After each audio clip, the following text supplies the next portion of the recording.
BJP ಸರ್ಕಾರದ ಅವಧಿಯಲ್ಲಿ ದೇವಸ್ಥಾನದ ಕಾಮಗಾರಿಗೆ ಹಣ ಬಿಡುಗಡೆ ಮಾಡದೆ ಮೀನಾಮೇಷ ಎಣಿಸಿದ್ರು. ಆದರೆ ಇಂದು ಅವರ ಕುತಂತ್ರಕ್ಕೆ ಸೆಡ್ ಹೊಡೆದು 15 ಕೋಟಿ ರೂಪಾಯಿ ಹಣವನ್ನ ಮಂಜೂರು ಮಾಡಿ ಕಾಮಗಾರಿಗೆ ಚಾಲನೆ ನೀಡುತ್ತಿದ್ದೇವೆ ಎಂದು ಕರ್ನಾಟಕ ನಗರ ಮೂಲಸೌಕರ್ಯ ಮತ್ತು ಹಣಕಾಸು ನಿಗಮ ಅಧ್ಯಕ್ಷ ಎಸ್ಎನ್ ನಾರಾಯಣಸ್ವಾಮಿ ತಿಳಿಸಿದರು. ಬಂಗಾರಪೇಟೆ ಪಟ್ಟಣದ ಶ್ರೀ ಕೋದಂಡರಾಮಸ್ವಾಮಿ ದೇವಾಲಯದ ಆವರಣದಲ್ಲಿ ವಿವಿಧ ಕಾಮಗಾರಿಗಳಿಗೆ ಶಂಕುಸ್ಥಾಪನೆ ನೆರವೇರಿಸಿ ಬಳಿಕ ಮಾತನಾಡಿದ ಅವರು, 8 ವರ್ಷಗಳ ಹಿಂದೆ ಸಿದ್ದರಾಮಯ್ಯ ನೇತೃತ್ವದ ಕಾಂಗ್ರೆಸ್ ಸರ್ಕಾರದ ಅವಧಿಯಲ್ಲಿ ಸುಮಾರು 8.5 ಕೋಟಿ ಹಣವನ್ನು ಐತಿಹಾಸಿಕ ಪ್ರಸಿದ್ಧವಾದ ಕೋದಂಡರಾಮಸ್ವಾಮಿ ದೇವಸ್ಥಾನದ ಆವರಣದಲ್ಲಿ ವಿವಿಧ ಕಾಮಗಾರಿಗಳಿಗೆ ಹಣ ಮಂಜೂರು ಮಾಡಲಾಗಿತ್ತು.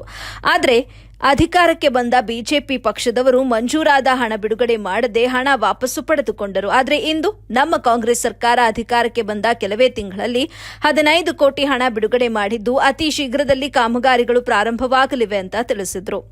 ವರದಿ ಸೈಫುಲ್ಲಾ, ಎಬಿ ನ್ಯೂಸ್, ಬಂಗಾರಪೇಟೆ.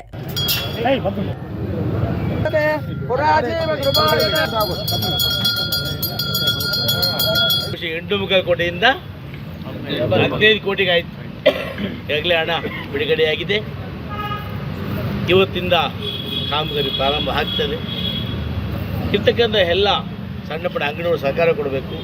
ಸುತ್ತಲೂ ಕಾಂಪೌಂಡನ್ನು ಹಾಕ್ಬಿಡ್ತಾರೆ. ಅಲ್ಲಿ ಭಕ್ತಾದಿಗಳಿಗೆ ಹೋಗೋದಕ್ಕೆ ಸ್ವಲ್ಪ ಜಾಗವನ್ನು ಮಾತ್ರ ಬಿಡ್ತಾರೆ ದೇವಸ್ಥಾನಕ್ಕೆ.